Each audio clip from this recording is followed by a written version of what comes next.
This is your host, Tia. Welcome back to another exciting episode of the Top 10. Live. Geek Vibes Nation. Geek Vibes Nation. The Top 10. The Top 10.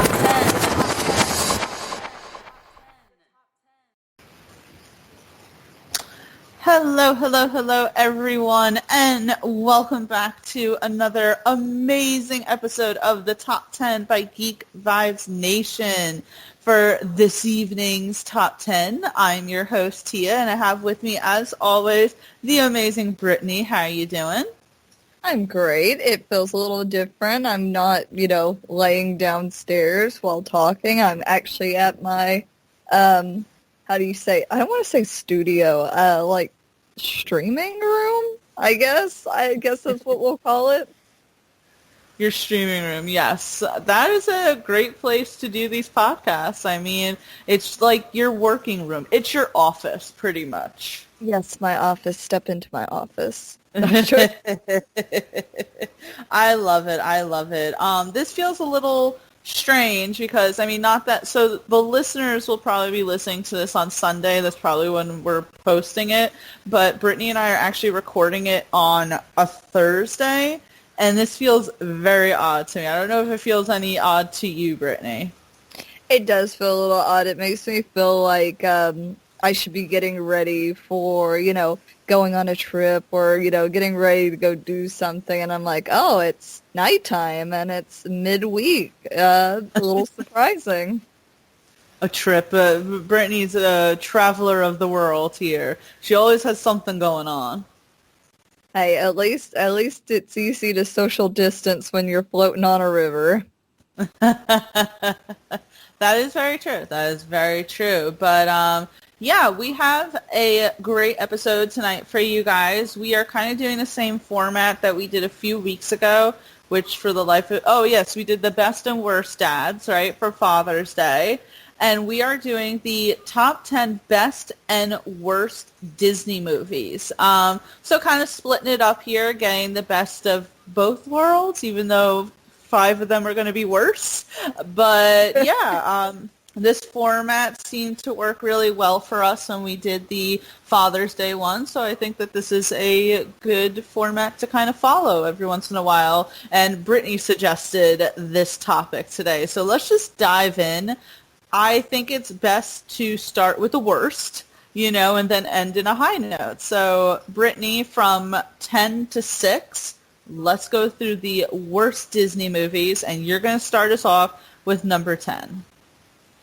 I think I keep looking at it, and what's hard is I'll preface this by saying it was hard to choose which one would be the worst, because genuinely I enjoy most Disney movies, but if I'm going from what I think is the worst in comparison, and I did not care for Dumbo as a kid.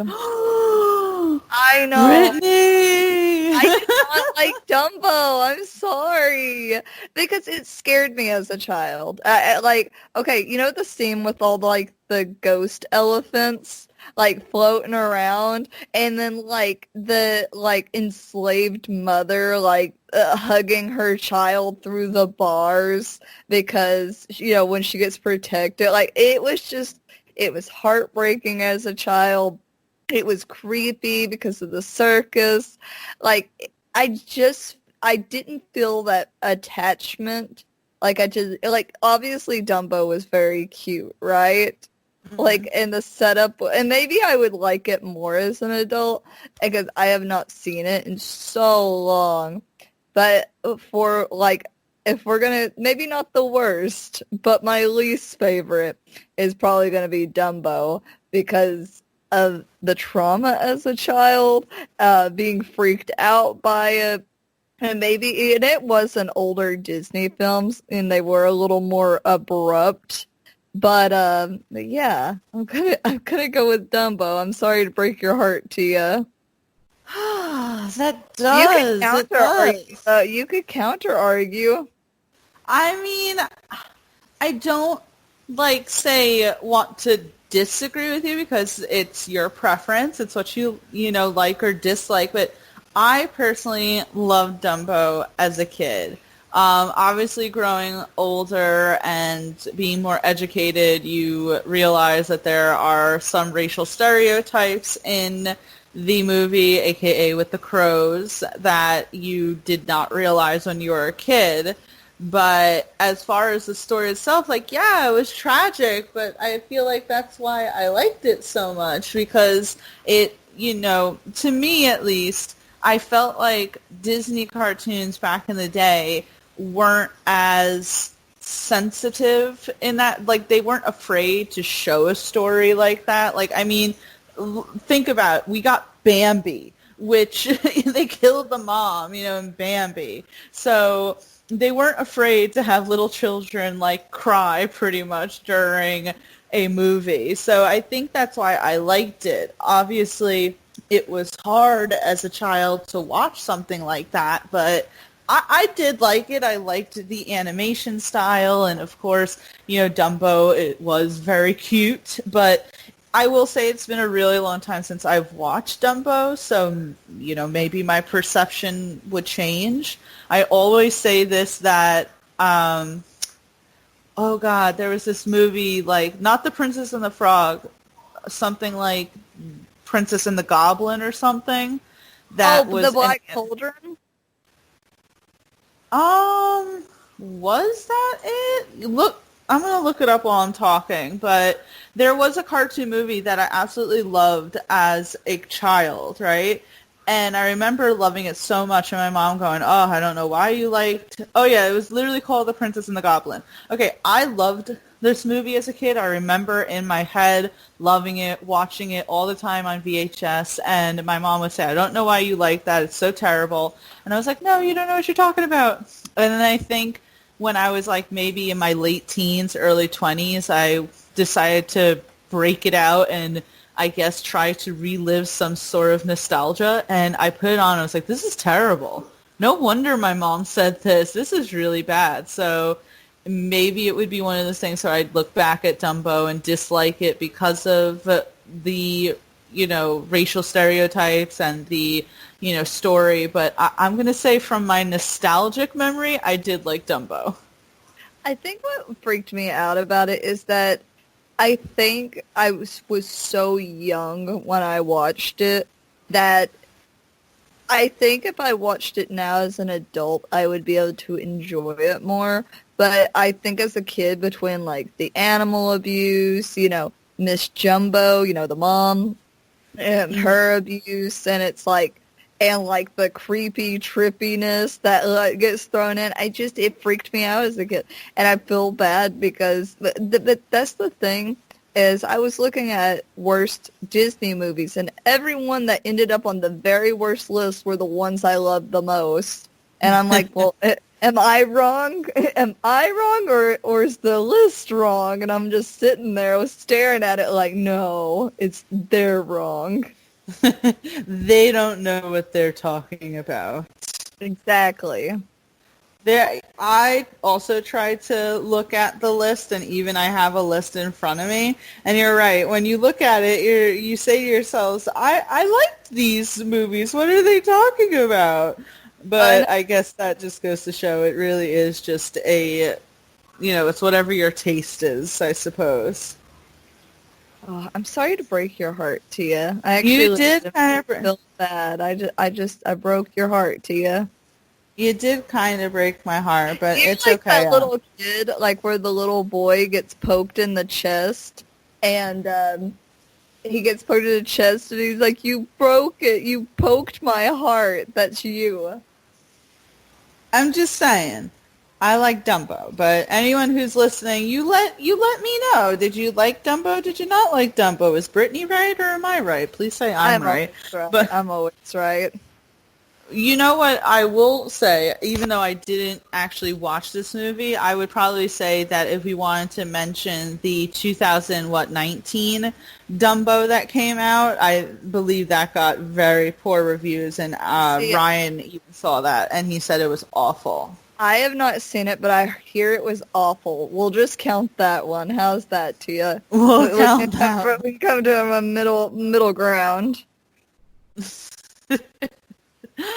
I love you. But yeah, so Dumbo is the number 10 in our little worst category. I'm going to hit the number 9.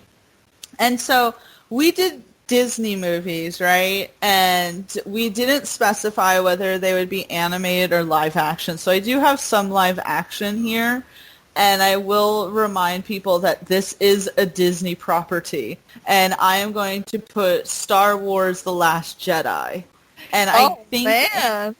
I'm coming for it, man. I'm coming for it. So I believe The Last Jedi would be counted as episode 8 because they ended with episode 9, Rise of Skywalker. And yeah, Last Jedi came out before that. So yeah, for all those who don't know, there was like a deal where Disney pretty much bought the Star Wars property from George Lucas years ago, and the latest 3 movies are Disney properties. So The Force Awakens, The Last Jedi, and Rise of Skywalker, and Rogue One actually are Disney property, right?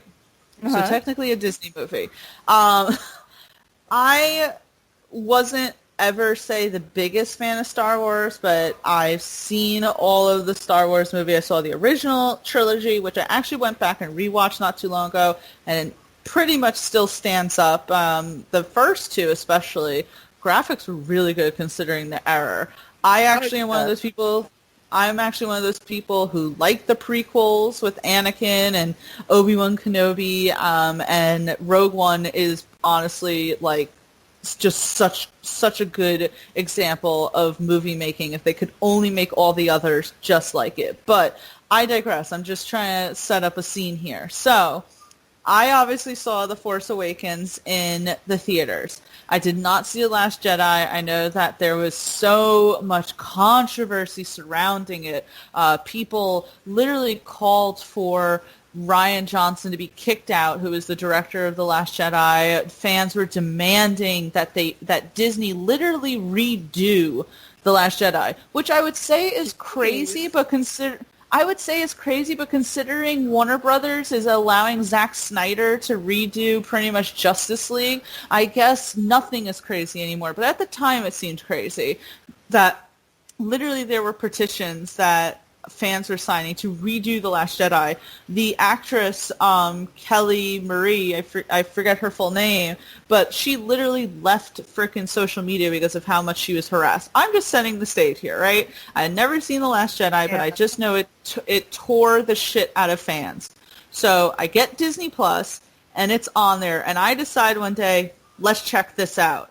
Holy shit. Oh no, was it that bad? It's a dumpster fire. And this is coming from someone who is not, say, a Star Wars purist, right? Because that was the thing. I would talk to people, I would talk to some people who kind of liked The Last Jedi, and they would say, it pisses off diehard Star Wars fans because it really went against the canon and the mythos, right? So me, as someone who really wasn't a big fan, I was like, well, maybe I'll like it because I don't really care about the mythos or anything like that.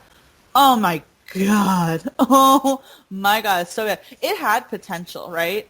The beginning scene was like good. It was the rebellion, and this like one girl makes like a sacrifice to, for her life to make sure that they destroy this one ship. And it like started out really cinematic. And I'm like, oh, I like this so far. What's everyone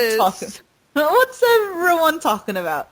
Then it just went all downhill. I mean, it was it was cartoonish, and I'm sorry. I'm not trying to disrespect Kelly Marie. She seems like a good person. I don't believe in any sort of online harassment to actors at all. The character scene Mary Sue, I don't know what they were doing with the core 3 with Rey and Finn and Poe.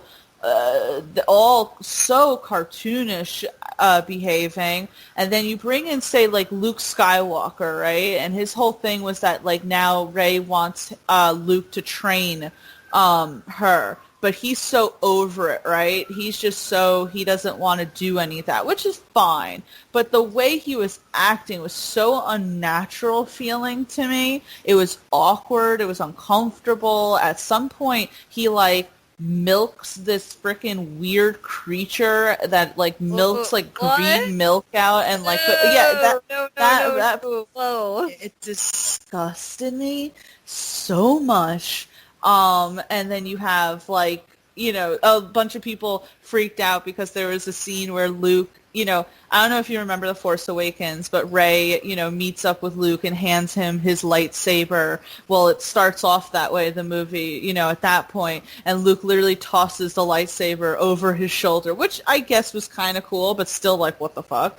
Like, literally, Rian Johnson did decide to just spit in the face of canon. And I'm not saying that because I'm offended or anything, because I'm not, but he certainly didn't make friends in the Star Wars community.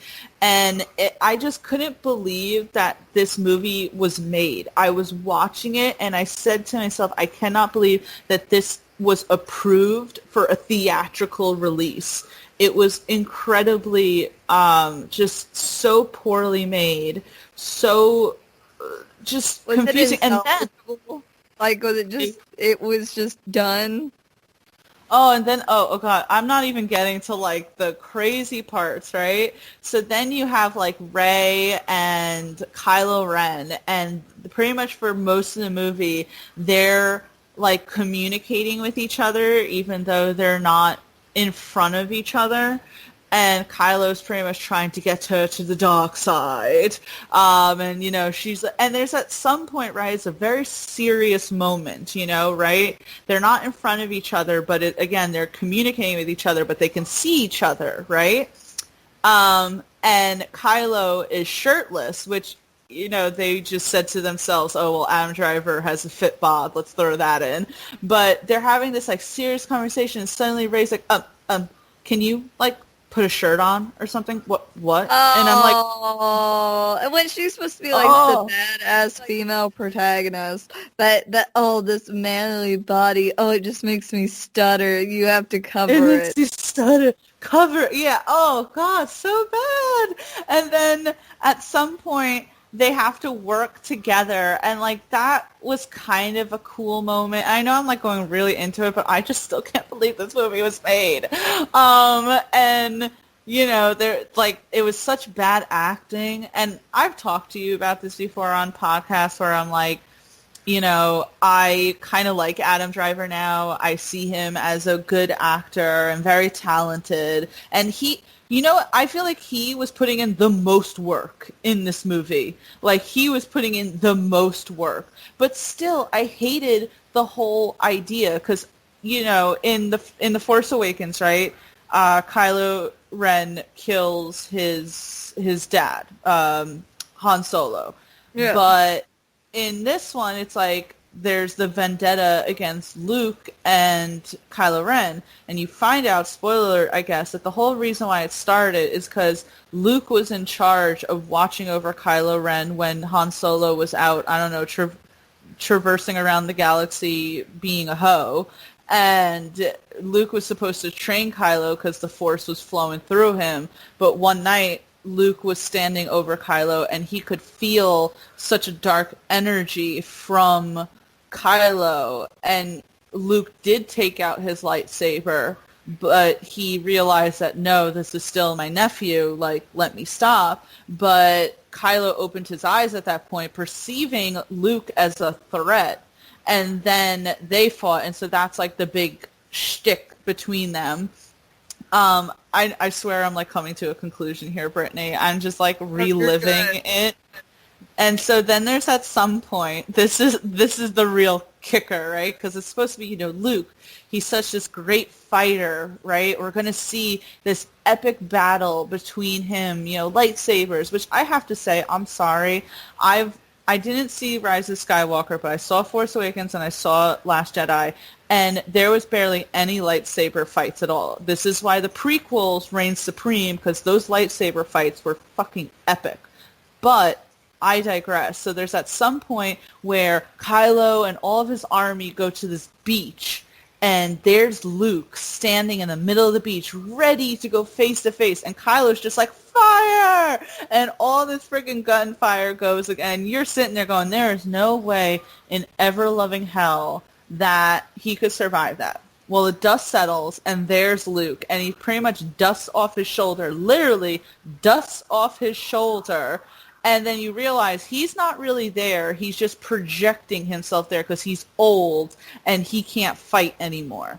And I'm just like, and then there was another thing and blah, blah, blah, blah. Oh, Luke dies too. You know, they killed Luke Skywalker. So, yeah, I know that was a lot. It was like a mess, an absolute mess. It was a mess. I swear I watched it, and the whole time, again, the only thing I was thinking was, how was this an actual movie? How did this touch, like, any sort of drawing board or approval? You know, because you gotta get approval from these freaking studio heads for shit like this. And you're telling me that happened? And I'm sorry. It was so bad. Oh, one last thing. So, oh no, there's more? It already sounds so bad, though. So, Finn, right? One of the characters, John Boyega's character, Finn ends up having to work with that girl, Kelly Tran or something, has to work with her the whole movie. So unnatural. They do a bunch of shit that was just so random, and whatever, those scenery were just so not Star Wars. And then they randomly kiss at some point. It was so forced. Like, nothing was leading up to that at all. And they kissed each other. And it was so awkward. I felt bad for the actors. America kissing, Carter? No. That was more warranted and more, like, believable than this shit. No. I didn't mind Cat kissing Sharon. I mean, looking back at it, when you sit there, you're like, okay, that's really random, but I feel like they just wanted him to say, move on, but then it's him going back to Peggy, and I just want that conversation to happen where Cap was like, so, in the future, just to let you know, I kissed your niece. It's like, will that niece still exist, though, at that point? Oh... I think it's a different timeline. I don't know. That was a little confusing. No, that's gonna start getting things kind of complicated. But, you know, Sharon Carter is coming back for the Falcon and Winter Soldier show, and I wonder if, like, they're gonna try and do something with her and Bucky or something now. And, like, I don't fucking know. Anyway, that's off subject. I'm sorry. I rambled on forever, but yes, The Last Jedi. Oh, man. I don't think I can be as aggressive with the movies that I dislike as much as awful as that was. I feel beaten, Tina. As soon as we decided that it was Disney, I was like, that's right. That's a Disney movie. It's going on the list. It's going on the list. I know. Every time I look at the films, I'm like, God, I like that movie, though. And I like this movie. And I like this movie, and I'm like, maybe I just mildly dislike a lot of these. But I have my reasoning for it. Of course. I just thought that The Last Jedi was terrible, and I had to rant about it. See how bad it is. I feel like I honestly just need to watch it now just to understand your pain. How much of my soul do I have to sacrifice for it, though? Like half of your soul. Like, definitely half. I can't spare that much. You know what the thing is? And so I saw The Last Jedi, like, a while ago. And then I only saw, Rogue One recently. But now that I've seen Rogue One, it makes me sit there and go... So a lot of people have been saying that since Disney has bought out Star Wars, that everything's been shit. And a lot has been shit. But Rogue One was amazing. Like, such a perfect example of great storytelling, executing it properly, great actors, the costumes, setups, yada yada, right? And then The Mandalorian is an insanely good show. So I'm like, how do you have that? You have those two projects that are so good, but then, like, to me, The Force Awakens was just subpar. Last Jedi was a dumpster fire. Rise of Skywalker, people weren't happy with. And then you had that Han Solo movie that people were saying, like, that movie was so bad that literally Disney had a shit ton of solo Star Wars movies planned, and they literally scrapped every single one of them because that movie did so awful. Jeez. I mean, Yeah. I guess they shot themselves in the foot, right? I feel bad because I'm at an 11 with this, and you're probably sitting there going, like, okay, Tia, stop getting this crazy about it, but I can't help it. No, I completely get you. I completely understand. I'm just, It I want to watch it, though. I want to watch it. It sounds so bad. I want to watch it. Thank you. Well, okay, let me put it this way. Justice League was better. No. No, Tia, you don't mean that. You don't mean that. If you sat there and you said, for $1 million, you either have to watch Justice League or The Last Jedi again, I would say put on Justice League. Oh. Oh, okay.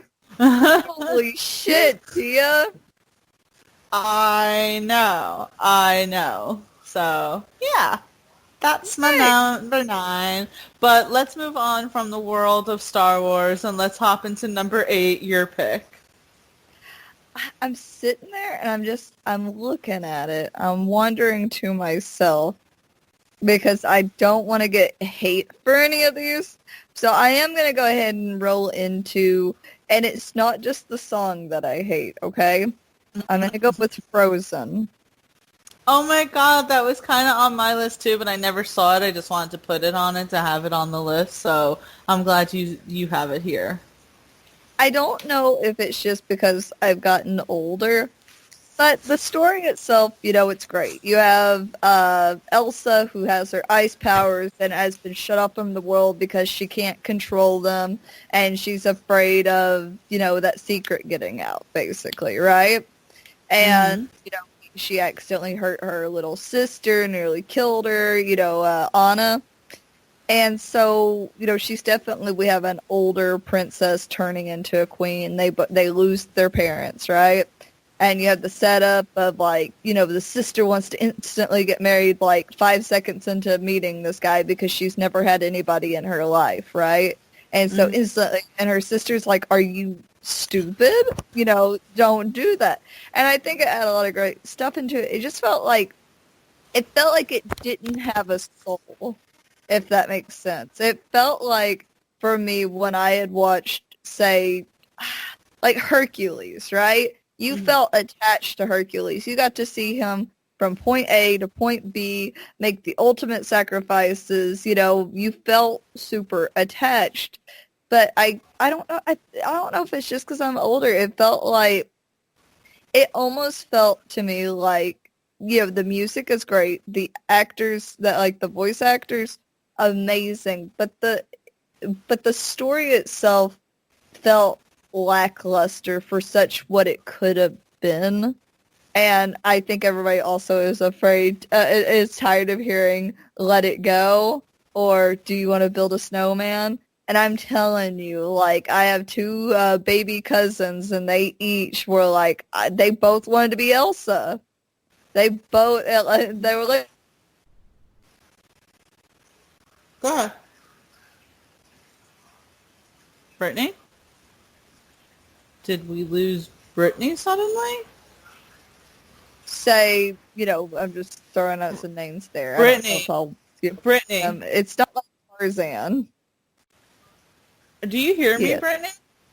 Yeah, I hear you. Yeah, we lost you for a solid 40 seconds.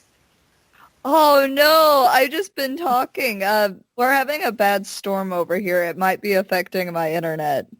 Oh, okay. I was literally sitting there going, did we lose Brittany? And then suddenly, you picked back up, and it was like, did she not hear me say, Brittany? Brittany? No, Brittany? I just now hear you go, Brittany, and I was like, oh, okay. I was basically saying that the story didn't feel like it had a soul quite like, say, Tarzan or Hercules and all of those. It just felt, I don't know. I guess to me it felt kind of empty. Like, it's very cute. It's very, like, kids will love it. But compared to other films we've had, and what's hard for me is I'm going off of a lot of the animated films and not, like, the live actions and everything. Because especially those I'm so biased with this. That's why I just have to speak up and be like, I am extremely biased because I don't like the best of movies. But there's some that when you grow up with it, it just has to be there. I feel like you and I grew up during like the golden age of the animated Disney movies. Like, we had such great ones, and I feel like now that they're all CGI or something like that, that it's so few and far in between that there's actually a good one. And it doesn't feel like how we grew up and how we had these certain sort of animated movies. But I have never seen Frozen, but like you, I got very tired of the songs.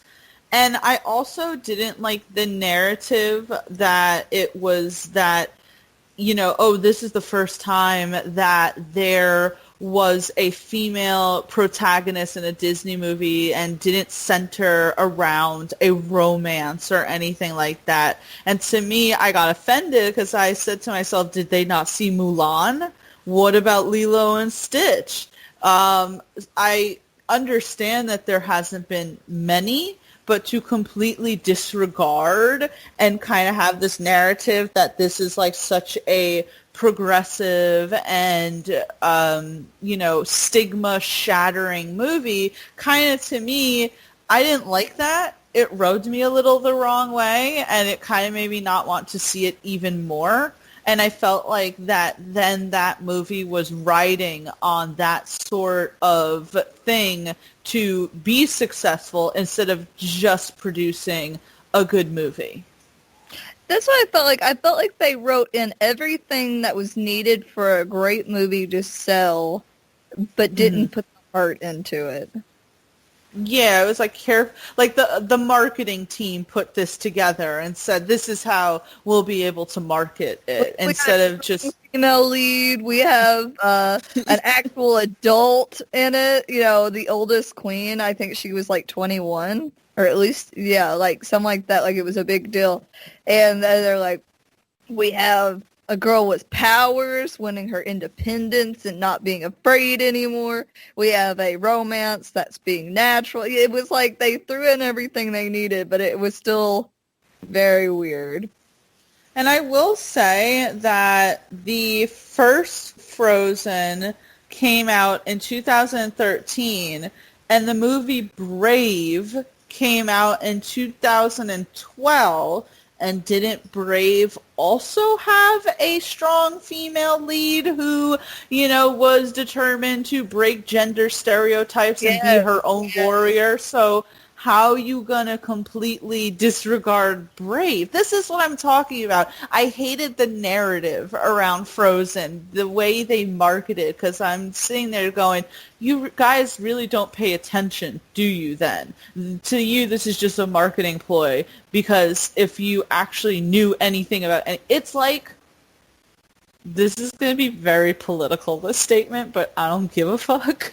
It's like when Trump congratulated that one woman astronaut saying about, congratulations of being the first woman in space. And she was like, women have been in space since like the 60s, or have you been?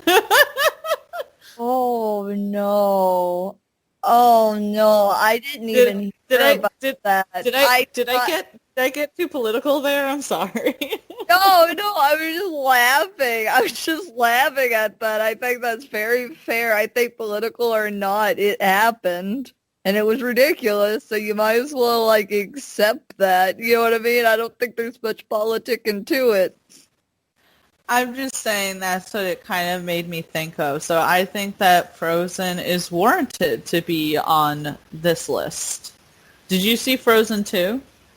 I have not. I heard it's not as good as Frozen 1, which, to be fair, I did enjoy Frozen. I did enjoy the songs initially. I just felt like compared with other Disney films, and there's plenty of other films that could have beaten it easily, but I haven't seen many of Disney movies lately or quite remember like live action I like Flubber ended up like on the worst, and I was like, I loved Flubber. Oh my God, Brittany, I saw that on the list, and I said to myself, Flubber was awesome. What did they watch? I know. So that's why it's like, it's so skewed. You know what I mean? Like, we have such a fondness for it having grown up as millennials. You know, it's like, this is how it goes in sections, right? The 1940s, every female protagonist is very Mary Sue. Man comes in and saves her. She can do no wrong. Birds flock to her. She's this very ethereal, pure creature, right? Which I can get down on that. I can like that, but it's very Mary Sue. Then you come in 90s, right? That was more the action-y, a tale of a hero, you know, blah, blah, blah, blah, blah, you know, and you had plenty of badass female characters too, like Meg, you know what I mean? And then it's like we came into the 2000s where they kind of started more of their live actions, like early 2000s stuff. Then you kind of get here, which is great because we're finally getting that representation in there where it's like, oh, you have a strong female lead that doesn't even need a romantic partner to be badass or, you know, having powers. But it feels like sometimes I think it's sometimes when movies start pandering too much, it makes it feel like they didn't put a soul into it. They just wanted to watch it sell. Yeah, it feels very disingenuous, right? They didn't make this particularly because they wanted to tell the story. They just knew that look how much of a phenomenon Frozen became. The merchandise that it sold, the amount of kids who were dressing up as Frozen for Halloween, the adults even that were doing parodies of Let It Go. It became a huge thing, and I think still to this day is a huge thing. So the marketing team, we're talking about it. So it's not one of those forgotten movies. It's not, because I looked up, say, you know, Disney movies to try to come up with this list, and there were some that I never even freaking heard of. So they did their job in that sense. I don't know. I feel bad for putting some of these on here. I just, like I said, they're just ones that I didn't particularly care for. And that's the hard thing is, even with bad Disney films, except for, say, like Star Wars, a lot of them are so redeemable. They have their qualities. Yeah, Disney for the most part really hasn't made, say, a bad film, right? Anything you can find some sort of redemption to it and see that it had a message behind it. So, yeah, no, I completely agree with you.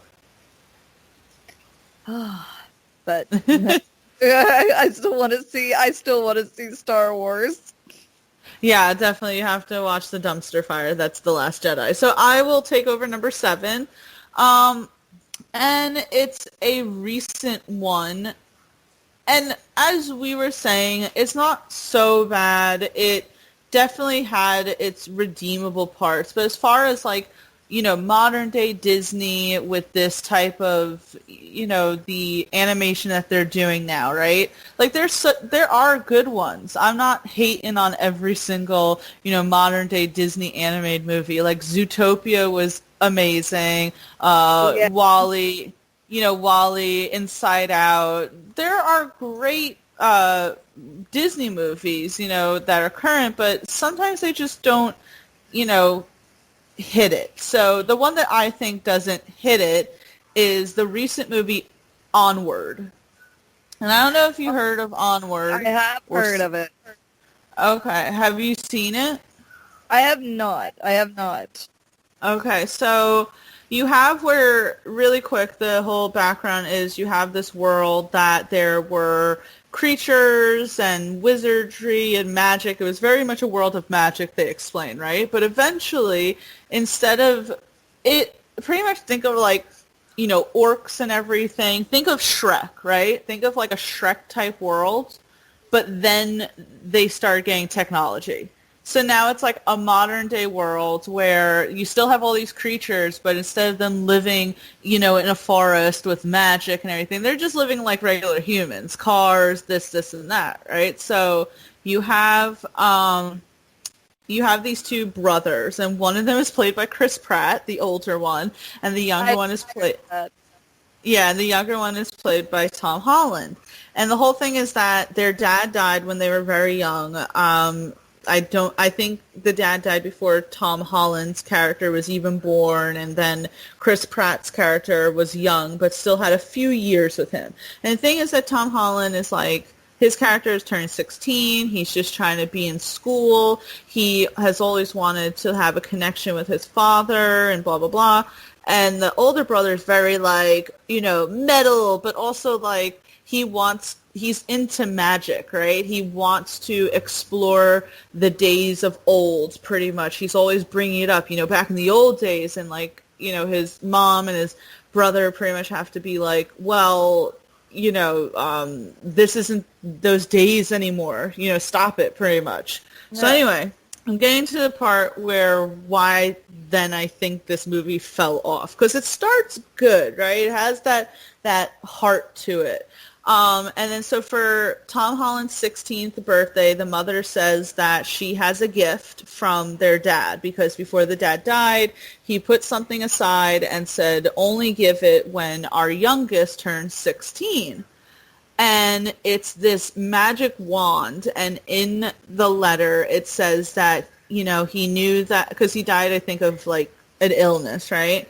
And it was something along the lines of, you know, I knew that I wasn't going to be able to watch you grow up, but, you know, here's a magic spell, and if you do this, you know, I can come back for one day.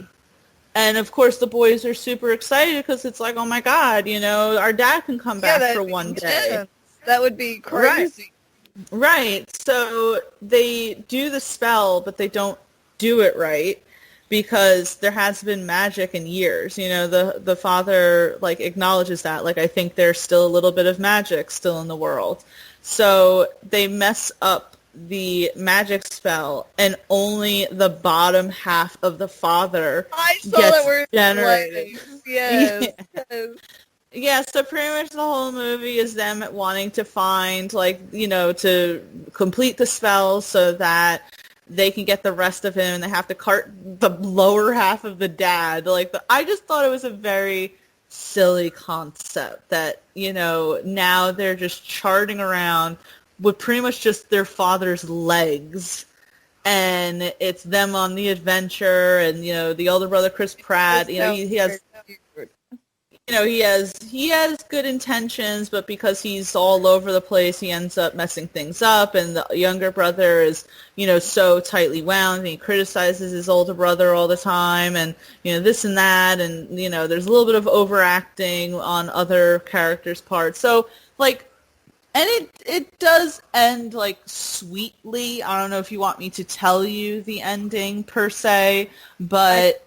I think I want to see it. Now I want to see it. Okay, so I won't tell you how it ends. It is sweet. So it's not bad.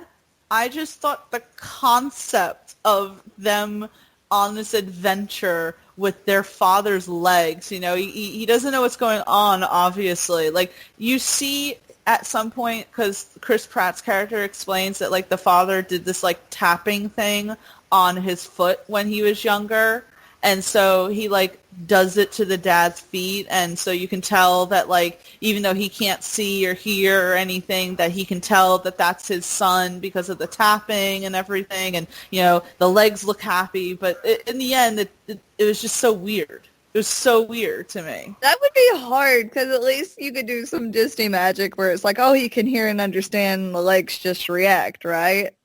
Yeah. But it does go, like, it does sound a little stressful too, because aren't they like racing against time to bring him back?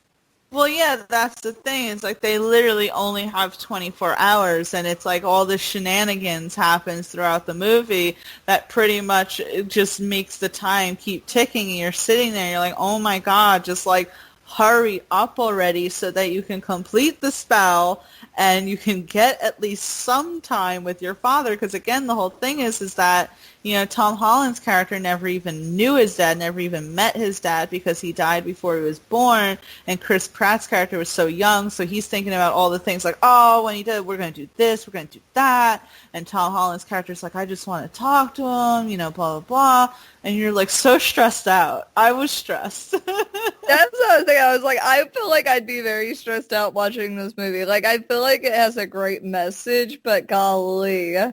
I'm stressed. Well, apparently you said you're going to watch it, so, yeah, the ending, like, makes up for it, so it's not bad, but when I was sitting there trying to think of, like, bad Disney movies, I just wish they had went with, like, they should have went with a different concept, like, say, they mess up the spell, and he ends up as, like, a gerbil or something. And so now the movie is they have to make him human, not, like, a pair of legs. I got a pair of legs. I will say it's really funny because, you know, they're not grown-ups, but, you know, Tom Holland's character is 16, Chris Pratt's, like, a little older, I think, like, something about 20, 21 or something like that. And so obviously the mother has started dating, and the mother's really sweet, and they, like, not hate, but they strongly dislike their mother's boyfriend, because he's, oh God, what's the creature where, like, it's the body of a horse, but then, like, the top half is, like, human? A centaur. Yeah, he's like a centaur, but he's like a cop, and he's kind of corny, and he's like, hey, honey, and he, like, knocks everything over all the time when he comes into the house, but it's like, you know, he just wants to do good, and he wants to, like, always check up on them. Like, he's a good guy. They don't make him bad, you know, so they don't go into, like, that whole stereotype that you see sometimes in movies, but it's like they strongly dislike him. Aw, and I heard there was some good things about, like, you know, it does kind of show kids what it's like having, like, a step parent and maybe to give them, like, a chance. Yeah, well, I think that, you know, we've talked about this. I feel like that's what Ant-Man kind of does. Like, you can have your, you know, biological parent, but you could also have your step parent. It doesn't always have to be this whole, like, clashing thing, you know? Yeah. So, yeah, no, like, that was good. That was good. It had good aspects. It was redeemable. I just really couldn't get past that. Like, once that was the thing, it was hard for me to kind of then truly like the movie. You make good points. You do make very good points. Thank you, Brittany. So, but let's move on. What is your number 6? I am going to go with Mulan 2. I was going to say, if you say the first Mulan, I'm going to have to, like, hang up on you. We would be ending the podcast. Everyone say goodbye to Brittany because she ain't coming back. I didn't say, no, Mulan 2 okay. So you had the first Mulan, which was amazing because we'll probably go into that later, right? Mm-hmm. But Disney has this habit of making a bomb-ass first movie and then shitting out a sequel with, like, nothing, no thought put into it. And you could have left it off, right? Yeah, there's a slight relationship between Shang and Mulan, right? Mm-hmm. And you know, they're kind of like, okay, you know, he can tell, like, because that whole time, like, they were warming up to each other, but he thought she was a dude, right? And so he was like, oh, yeah, we're bros, blah, blah, blah. But, you know, catching feelings. And, you know, she was a badass in her own right where she didn't need a man, right? And they kind of ended off with the opening. This is like, you know, setting up their wedding, you know, that's turning out that they're nothing alike. They have none of the same wants because, like, she's like, they're like, oh, do you want children? And she's like, well, maybe like one. And he's like, oh, as many as we can. And, and it's starting to stress you out, right? And then they end up like, I think like breaking up or calling off the marriage, or it's all something, right? Well, on a subplot, you have these 3 princesses that I think they're like, they're supposed to be guarding them. I can't remember quite the plot, but you have the trio too from the first movie, right? Which I can't remember their name, and I love them. That's why I hate that I can't remember their names. But and I did like that. They find love with these 3 princesses, and that they fall in love. But it was so lackluster. Like, Mulan wasn't herself in this movie. Shang wasn't himself in this movie. And, there's some good parts, like ultimately Mulan, she knows that one of the princesses is in love with one of the guys, and to kind of like make up, like, because one of the girls is supposed to be marrying Prince Jiki. They call him Jiki, but it's like Jiki. But, and she offers herself up to marry the dude, and, and it nearly happens. And it's just like, the whole movie, it's like, it does focus really on the romance, but it was like, oh, here, you didn't get to see any romance in the first one. Let's make the whole second one romance. And that wasn't the point of Mulan. It was about her, for her family's honor, to, uphold the family name, to, do all these things to save her father, to do all this stuff. Well, the second one was like, oh, boo-hoo, they're not together, they're not going to get married, but, oh, here's a shit ton of romance. It just felt like it was everything the first one stood against. So, just so you know, the names of the 3, because they were the best, They are the best. Was Yao, Ling, and Chain Po. I don't know if I'm pronouncing that right, but I remember that Yao was the short, angry guy, and Ling was the skinny one, and then Chain Po was like the big, cuddly teddy bear. So that was them. And it is true that you said about sequels, right? Even though I liked Lion King too. Oh yeah, it's great. It was amazing. But say with like the Aladdin series, like the first one was great. The third one was great. The second one, blah. But I just wanted to point that out. But so I never saw Mulan 2, because to me, Mulan was like a masterpiece and could do no wrong. And I didn't want to tarnish it with Mulan 2, because Cindy had seen Mulan 2, and she told me everything that you just said.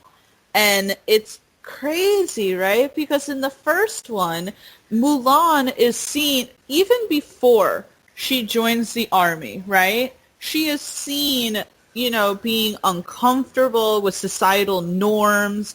She pretty much messes up her whole thing with the matchmaker.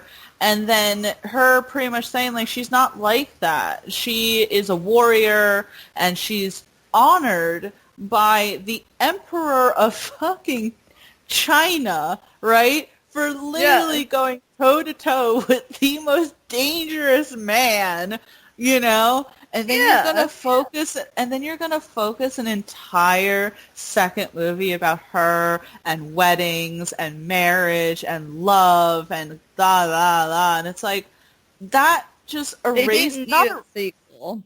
It didn't need a sequel. I didn't like. That's why I haven't seen the second Mulan. That's why I really won't watch the live action Mulan, because it rejects so much from the original animated movie. So, yeah, Mulan 2 definitely sounds terrible. I have no desire. And it pops up sometime on my Disney Plus. And I'm like, stop suggesting this, Disney Plus. I'm never going to watch it. We need to actually watch it together so you can tell how bad it is.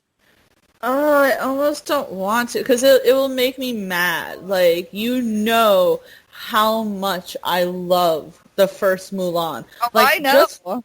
Just talking about the Emperor honoring Mulan made me want to cry because I'm such an Oh, emotional you fish when it loved comes. it. You loved it. I love that movie. Like, it just, oh god. Okay, let me stop talking about it, and we're talking about damn, Mulan too. I'm Okay. gonna get emotional. Holy shit. No, it just makes me so angry. Like, how do you ruin a movie like this and you do some dumb shit because you're trying to capitalize on the whole Mulan thing? It's bullshit. I don't like it. All right? I don't like it. I could tell. I feel you on it. It's just very. I guess it's just the cash grabbiness of it. It's just being greedy at that point. 100% completely greedy, as I said, capitalizing on the success of the first movie, but completely being tone deaf as to why the first movie was so successful and still is regarded as such a good movie. You know, no one needed to see that afterwards. I liked the ambiguity of the first one where it left off with Shang and you kind of guessed in your head like, oh, maybe they'll, you know, like have a little bit of a thing now that the war is over and blah, blah, blah. But I didn't need to see you go further into that. You certainly didn't need to go further with them. And okay, this is another thing. I hate when they, and maybe this is just me like living in some sort of fantasy, but I hate when they make fake drama where it's like, you know, oh, they seem so great, blah, blah, blah. And it's like, now they're getting married. And now it's, oh, I don't like you, or we're not compatible for each other, blah, blah, blah. I'm like, stop with the soap opera drama. Yeah. Yeah, I don't just like let them be happy. You ever feel like they can't just let these characters be happy? The only time I felt like it worked was in the first Sex and the City movie. It's the only time it worked. Always bring it back to Sex and the City.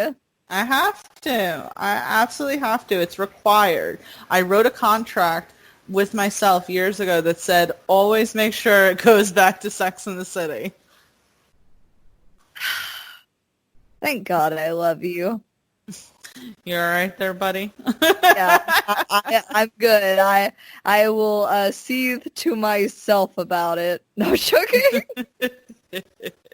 But yeah, so I think that number 6, Mulan 2, is the perfect way to end off the worst category of our top 10 best and worst Disney films.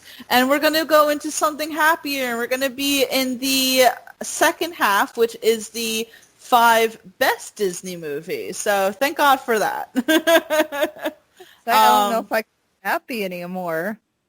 It's okay. We'll fix that. So I will take number 5. I have to tell you, it's so hard to pick. I like wrote down all these ones, and I'm staring right now, and it's so hard for me to even narrow shit down at this point. Oh my god. I feel like I should flip a coin or something. Oh my gosh, you feel intense about it. I can tell. There are so many movies. I'm gonna just have so many honorable mentions. But I guess if I have to pick, I'm gonna put Hercules. I'm gonna put Hercules as my number 5. Fun. I think you were talking about this earlier in the list that Hercules is a great animated movie from Disney. I love the story behind Hercules of how he is the product of a god, but then raised by humans and always has this feeling of insecurity and not being accepted because he's so clumsy because he's so strong.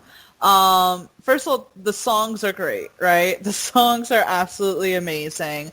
I love the story of him wanting to be a champion, being trained by, I feel like that guy was voiced by Danny DeVito. I feel like he had to have been. No, it was Danny DeVito. It was Danny DeVito. Oh my God. That did Phil. Oh my god, I love it with Phil. And then it's like it takes place in ancient Greece, right? And it's all about gods and da-da-da. But then it's like has this very, what is it, a marketable moment when Hercules starts becoming a hero. They're literally whatchamacallit, selling merchandise or whatever. Oh, and then yeah. you have those women in the vase who, sing, and their songs are great. And then you have Hades, who is one of the best characters in the Disney world. Just amazing. And Meg, who, as you said, was a strong female protagonist, but, who was obviously worn from being so hurt in her life. And I think it was a perfect balance between Hercules, who was kind of like this eternal optimist, to meet Meg, who had so many walls, built up. And the whole entire thing is just amazing. It gets really dark, right? You got those three women who predict, the past, present, and future. It gets really freaking dark and all that. And I'm like steamrolling here, right? No, you're good. And I remember that scene when Hercules goes after Meg in the like pool of dead bodies, and he's starting to just wither. Yeah, and it's so good. And I love how he rejects. And you know me, I don't like the sappy like romance shit, Yeah, I know. Trust me, I know. But I love that he rejects taking his place amongst the gods to be with Meg and to be human and then to protect those around him. I loved all of that. I don't know. I loved finding out about the gods. I loved all that. And I especially loved it too, Brittany, because believe it or not, I say this all the time to you. I'm not a gamer. But you know what I was back in the day? I was a PC gamer because I played all the games from the Disney movies. Yeah. And there was definitely a Disney Hercules PC game that I played religiously, and I can remember it. It was like all narrated by, oh God, who is the messenger god? I forgot his name now. Ares? Not Ares. What's that? Ares? Oh, Hermes. Hermes. Sorry, I had a block moment. Don't judge me.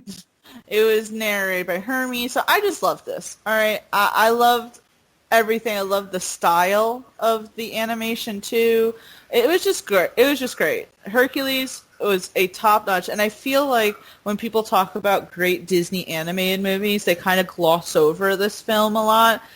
Because it was more modern, right? Like you have Snow White and the Seven Dwarfs, which is older, Bambi, older. You had all these like kind of older ones. And Hercules, I feel like, was at the end point of the cartoon animation before Disney moved on to their CGI animation. Hercules was kind of the last one. And to me, it was a great one. So yeah, Hercules is going to be my number 5. Brittany, what do you think about Hercules?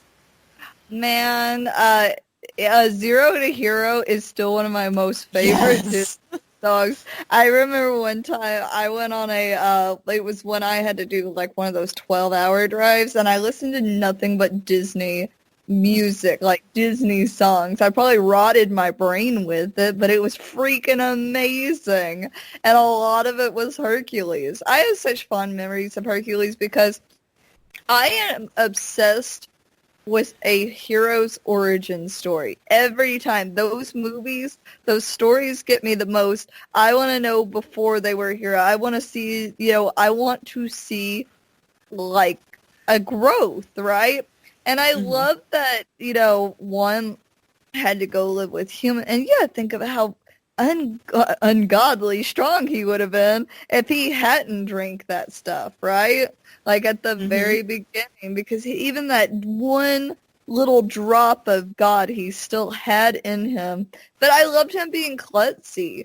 I thought that was so real for that film. Like for him to not be able to quite know what to do with himself. He is a god living on Earth.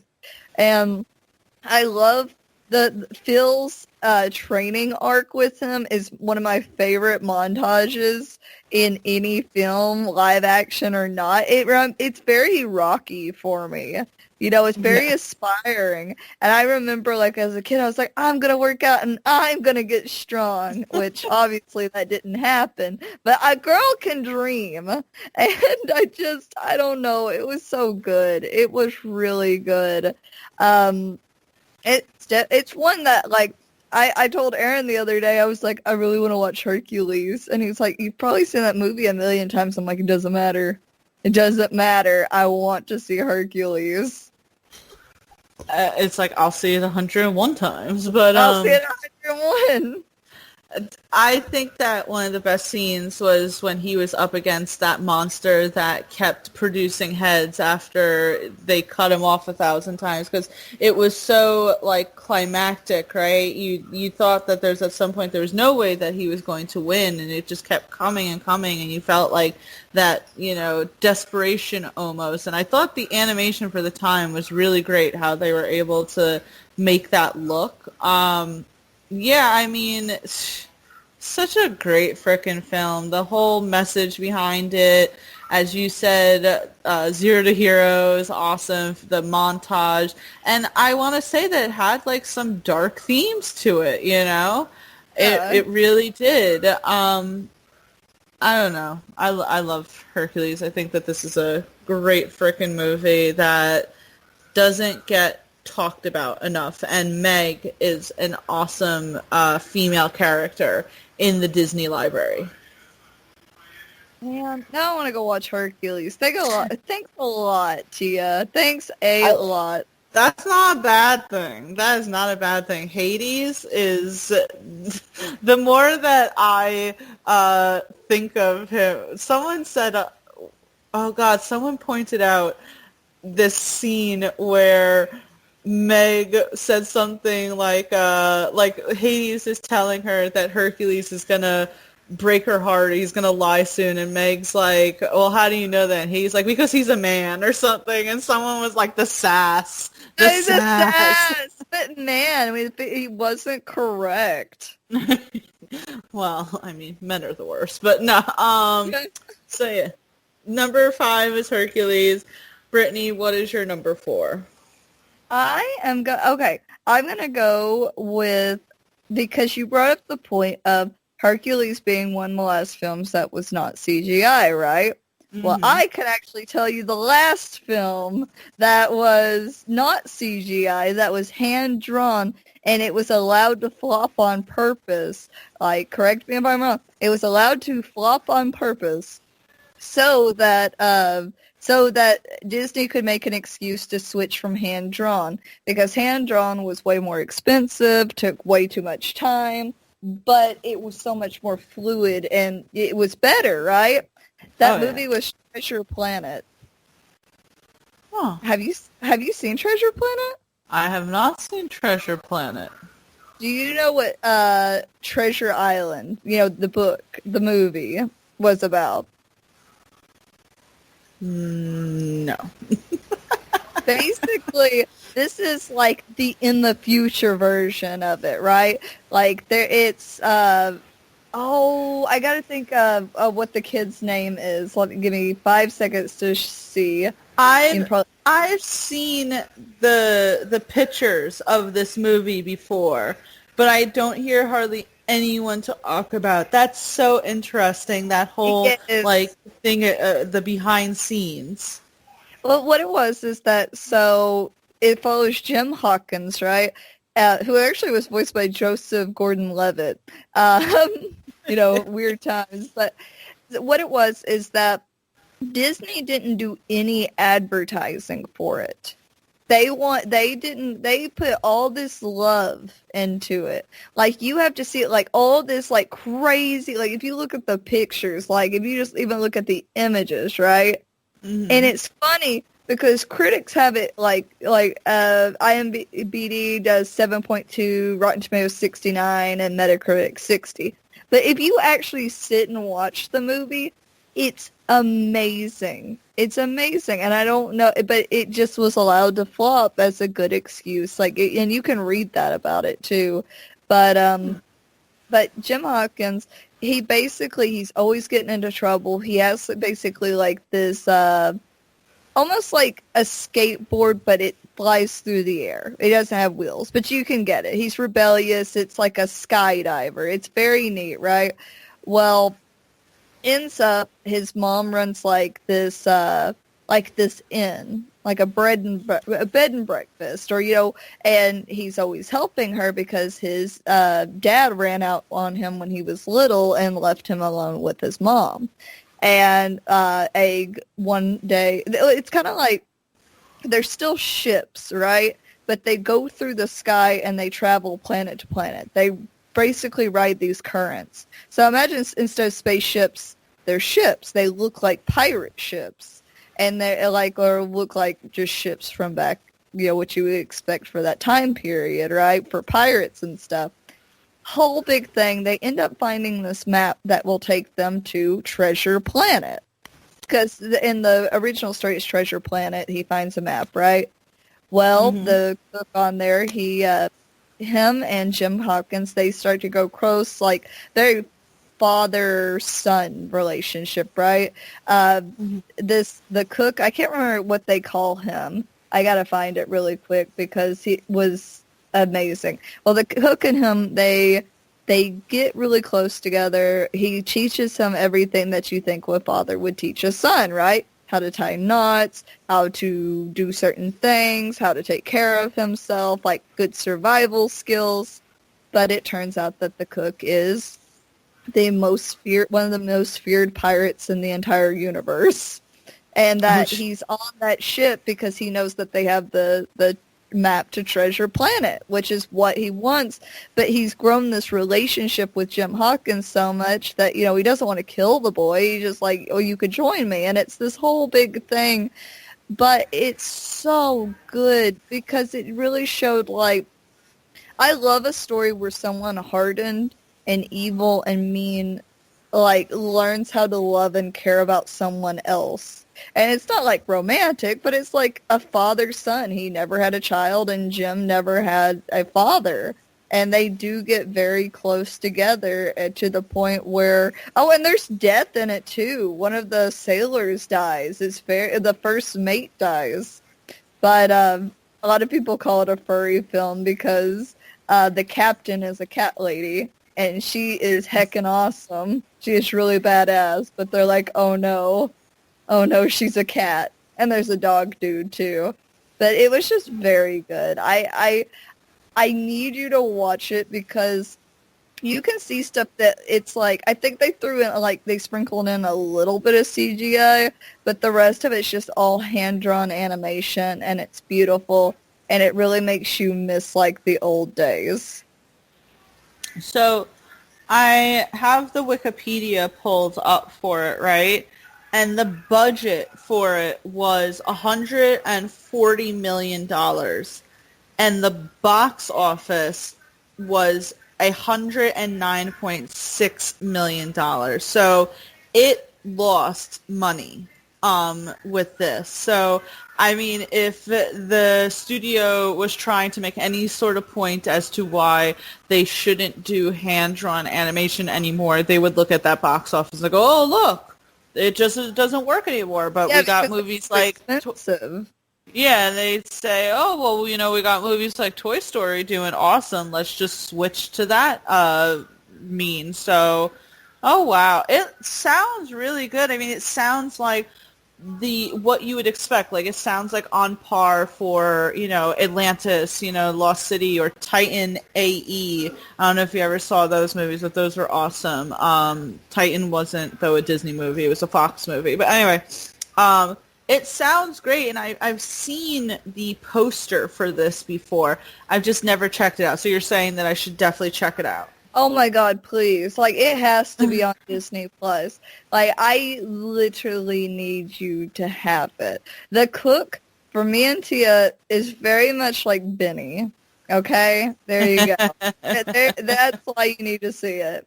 That's why you're drawn in. Did you put that on right before we came on because you're going through a Benny kick? No, okay. Tia knows that we love Supernatural, and Benny from Supernatural was amazing. You should know that Treasure Planet is on Disney Plus. Oh my God, I need to watch it. Give me your login. I mean, I'm gonna have to do my own trial. Oh, I'm sorry, that came out weird. What was I saying? I blacked out for a second. I don't remember what I was saying. You got a weird hitch in your throat there, Brittany. You had a weird hitch in your throat. You still love me. Questionable. But no, I will definitely check it out because I go through these moments sometimes where I am on such a kick on Disney Plus, just kind of going through everything. And instead of, I guess, rewatching old stuff, I should probably check out something new. Yeah, you should. All right, so Treasure Planet is definitely a number 4. Brittany says that you should watch it, and that means that you should all watch it. So, yes, I'm number 3. I'm telling you, Brittany, it's so hard. We're gonna have to do honorable mentions. All right, we're just gonna have to do honorable mentions because there's so many. I'm like so torn because we all know what number 1 is gonna be for me. So it's mostly like just trying to figure out this number 3 spot of what I think is the best one. It's gonna be hard. All right, it's gonna be hard. Huh? Sorry, I was making a joke. I was making a Backstreet Boys reference. Oh my god. All right, so I am going to put. This is so hard. I don't even want to like think of. People are like, hurry the fuck up, bitch. But I'm gonna do The Emperor's New Groove. Oh, Please tell me. Oh, that's a good one. Yeah, yeah. Talk about an unusual style for Disney because you have this very, oh god. So you have the character, right? And he's very, so first of all, you have the voiceovers, and he's so narcissistic. And it's this bit of a feel to the movie that I've never really seen in, say, like an anime Disney movie before. And I think that for Disney at the time, especially in its animated realm, was the first time really that they were doing movies that were meta. Because, you know, the main character, and I'm going to look it up because it's been a while since I've seen it, so I need to, like, have shit in front of me. But the character Kuzco, who's the main character, you know, he's making meta references, and he's very unlikable, right? Don't you remember where he has the scene where he has the girls, and he's like, too ugly, too this, too this, too this, and it's like, oh, whoa, what? The main character? I mean, we've seen, like, main characters who are, say, a little bit arrogant, you know, or whatever, but we've never seen where, like, the hero of the movie, quote-unquote, is this really unlikable guy. He's very selfish, and just the style, the quickness of it, and all that, I loved. And then finally, when he gets turned into the llama, and it's such a lesson of like humility and him having to like really assess himself, and the freaking villain was so hilarious as Yzma. I forgot how to say her name again. It's been a while since I've seen. Yeah. But her and Krunk, you know, always speaks squirrel. Oh my god, like, the whole thing is just hilarious. I need to definitely rewatch it to kind of, like, you know, get my brain juices going again with it. But I just remember that every time I watch this movie, it's so enjoyable. And I love the relationship between Kuzco and Pacha, you know, eventually, who is just puts up with so much shit from Kuzco. And just finding out the real reason as to why this all happened was because of Yzma and her obsessive need to be powerful. And of course everyone knows like the iconic pull the lever, Krunk, wrong lever. I scream that on stream sometimes if I grab the wrong thing and I'm like, wrong lever, Krunk. It's a movie. It is, you're right. This shit's hard. I know, because I had others but I feel like this is so different than what when Emperor's New Groove came out, I feel like it was so different. You have David Spade as the main character who is so doesn't scream Disney, and you have this unconventional character who is not likable at all at first, and then he almost becomes like even more unlikable at some point when he's a llama because he's so mean to Pacha and do you know he's voiced by John Goodman? Yes, I love John Goodman. John Goodman, like, if anything ever bad came out on him, I would be absolutely crushed because... I would be devastated. I know. It would be like... He's like, for me, like, because a lot of people... Okay, you know how it's like with Robin Williams made up so much of her childhood, right? Because of the characters he did, just getting to know him being so sweet and sincere. Like, John Goodman is like my Robin Williams. Like, how much I'm just, between Roseanne, between him voicing like almost every one of my favorite characters and stuff, it's just like his voice is everywhere. And it's like his voice when you hear it. Well, yeah, I mean, he was literally, I just clicked on his Wikipedia. Monsters, Inc. I love Monsters, Inc. Oh, my God. I mean, you know what I mean. Well, I mean, Inc. is short for, incorporated. Mike Wazowski. Mike Wazowski. Yeah. Did you know, by the way, that Steve Buscemi was in that movie? He played the lizard. No, he played such an asshole. I love Monsters, Inc. Mike Wazowski and Sully. You're right. The freaking voice is just like such a memorable voice. Yeah, no, if anything ever came out about John Goodman, I would, oh man, that would not be nice. That would not be fun at all. But hopefully, fingers crossed. But yeah, so, he was in Emperor's New Groove, and I think that this is just a great movie. It's fun. It reads well. It has it has redemption moments. It has the lesson learned. And I think that's really good for, Disney movies, especially back then. I feel like it needs to start coming out more because you and I have talked about, like, say, redemption, and it feels like where people aren't given the room to learn or to change. And it's like, you see that in Emperor's New Groove. You literally had this guy who, for all intents and purposes, you could have said, like, he's narcissistic, he was sexist, he was abusive, he was, prejudiced against people who were less fortunate that he was. And he really gets his, like, ass kicked around. And he realizes that none of that is acceptable. None of that is good. And he shouldn't have those sort of attitudes because that doesn't make up a good person. And being a good person is the most important thing. So it's like you had this whole redemption story with Kuzco. Man, I gotta rewatch that. You are right about the redemption to it. Because, man, I hated him at first. You hated him.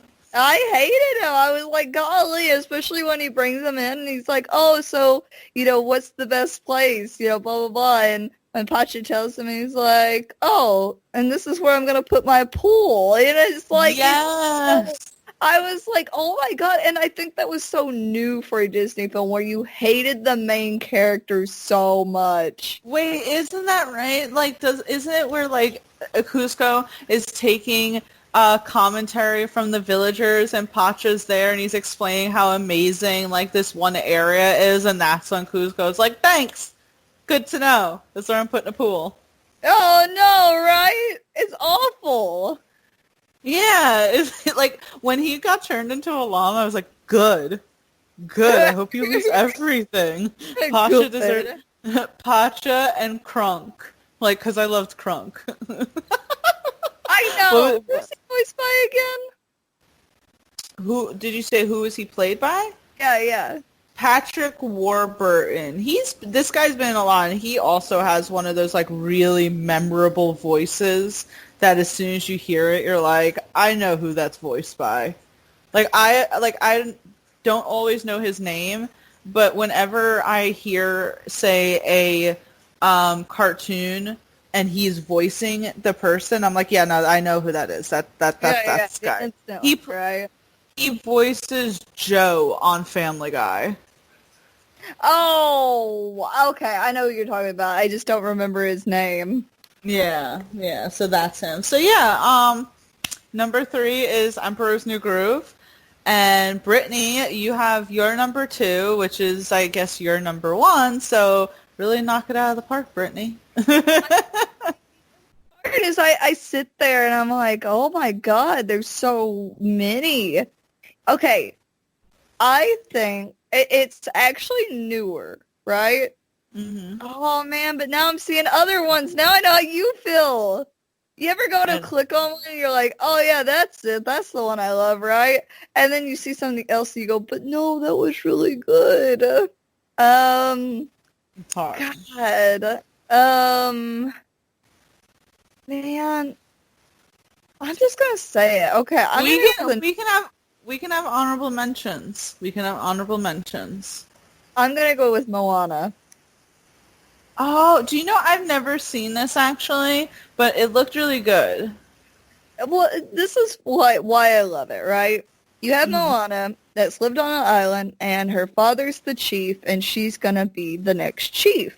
Which instantly they don't make any mention, like it's weird that a woman's gonna take over the village, right? That she's gonna be the next chief, right? Mm-hmm. And so in a way, she's a princess because, of that. And the whole thing is that they live on this island, and her father is very intense that they do not leave the outer reaches of the island to go anywhere else. Mm-hmm. And but she's so attracted to the water, she wants to boat. She feels it in her, right? She feels in touch with the sea, and she just wants to go. Well, things start happening. I'm trying to give the fast forward version of it. Basically, with the kind of theology for this movie, there is basically a lava creature that's destroying these other islands. It's making their coconuts rot. Like, stuff isn't right with the world. Well, at some point, Moana tries to kind of boat out of the water just to just go and be free. Well, she nearly ends up drowning. She has this pet pig, and they nearly drown. And you learn that the father is so protective because he went out in the water with his best friend, and his best friend drowned and never made it back. And that's why he doesn't want people to leave, because after a certain point in the water, it becomes so disastrous, basically, that you can't really go out there, or that it's just dangerous. Well, because all this nature's thrown off. So Moana ends up, her grandma passes away during the movie and stuff, and Moana, though, learns that her people weren't meant to stay on the island. She actually comes from a long line of, they boated, they traveled, they were sailors, right? So it's basically this big mission to find, I can't remember what it's called, it's like the heart of something, but it's there is no romantic interest in it. There is none. And that's so astounding for it. But I'm trying to remember his name. What is his name from Moana? Let me see, the dude from Moana, because I can't remember his name right now. Isn't the father played by Dwayne Johnson? No, that's not the father. That is, that's who I'm looking for. Why can't I remember his name? Let me put Moana Dwayne Johnson. He plays Maui? Maui. I could not remember his name. Thank you. Maui. Maui is a demigod, right? And all these tattoos on his body are from feats he's done or things he's done, right? Like heroic acts. And he explains, like, he's the reason they have coconuts. He's the reason they have longer days, because he was trying to impress the humans. I won't go too far into it, but they're not romantic at all. There is no romantic, because he's like a demigod, but basically it's just, they're just friends. And that's so awesome. They're each other's sidekick, basically. They are both the hero, and I don't know, there's just, the songs are so good. I hate that they got stuck in my head, like the You're Welcome song. But, I don't know, it felt like it had more heart. It was very touching, and I think it's nice that we're getting a lot more, like, Disney princesses that aren't, like, it's not, like, taking place in America, it's not European. You have a very tropical, world, and I think that's something that's been kind of slept on. But when you go back through all the other Disney films, because yes, you have I almost said the Prince of Egypt. I don't know why. I was trying to say God, the Prince of Egypt is so good. It's so good. But the more tropical places have been really slept on. And I think it's important to have that kind of representation too. And I think it's like, oh no, it was very touching. It told a story, and there was a part in it, and this is the spoiler alert, the monster creature that ended up doing this stuff turned out to be the good guy, but Maui had accidentally wronged her. He took her heart.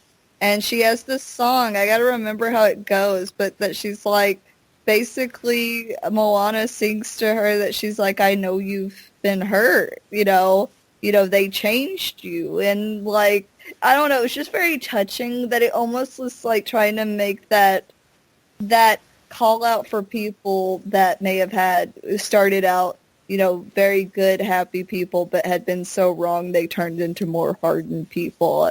But that that they understood why they felt that way. And I don't know, it's just a really good movie. No, I definitely have to check out Moana, because I saw when it came out the really positive reception that it had gotten, and it looked good because I liked the fact that there was no romance in it, and the fact that like Dwayne Johnson was in it, and also that it gave way for representation of Polynesian people, that culture, because when have you ever really seen that, right? In a Disney movie, an animated movie, like when have you ever seen that? So it allowed for a demographic of people to feel represented in film, in a major film that has been popularized. Sorry, kids, kids love it, and it looked good. Like it looks really good. I want to see it. I love that they made like Dwayne Johnson's character freaking massive, because it, of course, represents him in real life. So I love what you said about it. It sounds like a really great film, and I actually just pulled up my Disney Plus app and put it on my list. Yes, but you have to watch Treasure Planet first. Okay. Well, I have nothing to do on Sunday since we're doing this on a Thursday, so I guess it'll be a Disney Plus kind of day. Heck yeah, I love it when I win. You gotta watch, I guess, The Last Jedi. Oh, I feel bad for you. I wanted to watch John Wick. Yes. No, you have to watch John Wick first. You have to watch it. You have to watch all 3 John Wicks. Like, it's not just the one John Wick. It's all 3 John Wicks. Oh, man. I'm holding you to it. Oh, all right. Man. I want... And this is a Disney list, so this is completely unrelated. But your homework is in the next 2 weeks to have watched all 3 John Wick movies, so that we could do a top 10 on the John Wick series. Oh my gosh! Oh man, Yep. That's a lot of movies. Okay, I'm gonna try my best. I'm gonna try my darnest. No, I'm gonna hold you to it. But yeah, so. How do I pronounce Moana? Mona? Moana. Moana. Moana. So Moana, I think this is a great number 2. I think that a lot of people would agree with you that it certainly deserves to be on this list, and I will definitely check it out because it looks good. So I definitely want to watch it. So we are down to the number 1 spot on our top 10 Disney's best and worst movies, and I'm still saying that there's going to be honorable mentions because I'm not going to leave this podcast without mentioning the honorable mentions. But the first half of this list was the worst, so 10 through 6. So 10 we have Dumbo, number 9 we have The Last Jedi, number 8 we have Frozen, number 7 we have Onward, and number 6 we have Mulan 2. And now the second half is the best. So number 5, we have Hercules. Number 4, we have Treasure Planet. Number 3, we have Emperor's New Groove. Number 2, we have Moana. And number 1, let's get down to business. I knew it. Because I'm putting Mulan down. You knew it had to come, and I feel like bad for not putting, say, The Lion King, because I feel like The Lion King is revered as probably the best out of the hand-drawn movies, and while it doesn't take anything away from The Lion King, I'm sorry, Mulan has to be it. I love Mulan. As I even said when we were talking about Mulan 2, I cry every time I watch Mulan. And you might be thinking, why is she crying? Like, yeah, there's a few sad scenes, but really? And it's like, no, I cry for everything. I cry through the sad scenes, through the powerful scenes, through the happy scenes. I just feel so much emotions through it, right? Like, you have Mulan, who's this unconventional girl because she doesn't fit within the realm of the other women in the village. She messes up her time with the matchmaker, which is a very important time. And, you know, oh my God, you have to look up memes, by the way. I know you don't watch 90 Day Fiancé, but you had to have heard of Big Ed or No Neck Ed. And No Neck Ed? No Neck Ed. And he, at some point, is wearing a bathrobe. And someone says that he looks like the matchmaker from Mulan. And he really does. So now that's all I think about. But so anyway, it's like you have Mulan, and I'm going to go through this quickly, right? Because we all know it. We all know it. But, you know, she messes up with the matchmaker, and matchmaker's like, she will never find a husband. That's like a slap in the face during, say, that time, right? Like, oh my God, she's not going to find a husband. That's just... So during all this, you have the frickin' Huns who are trying to invade China. And so China pretty much has to instill this whole, you know, one man from each family has to go fight. So Mulan's father, who is obviously a man of honor and wants to abide by what his emperor tells them, and also it's like illegal if they don't do it, you know, he agrees to go fight for his country, but you know he's going to die because he's freaking old and he's already fragile. Yeah, he's fragile, you know, he like collapses at some point. So it's like, you know, Mulan sees that, and she's so family-oriented. She cares so much about her family that it's like she does something that is so unthinkable, and she, like, dresses up like a boy and takes her father's armor to go fight in his place, right? And then amongst all this, you know, you have the funny stuff with Mushu being the dragon, who is pretty much like the outcast of all of the ancestors and their spirits that watch over the, you know, the family and all that. But he's in charge. It's pretty much almost a movie of like initially the disappointments, right? Like Mulan and frickin' Mushu is supposed to be in charge of awakening the great dragon, but ends up screwing it up, which I always wondered, did he like kill the dragon in that moment? Like he dead now? Know, like, was that actually someone, or was it that like I don't know. He's a murderer.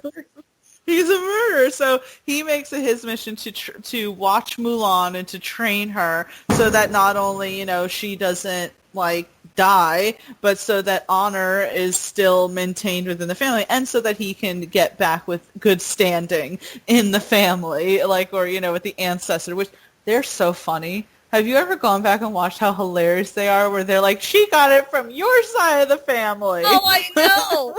It's especially, I think what's so funny about Mulan is you can watch it at any age, and you'll find something you love. And so when they're arguing, I'm like, God, that does sound like family. I don't like it, but I love it.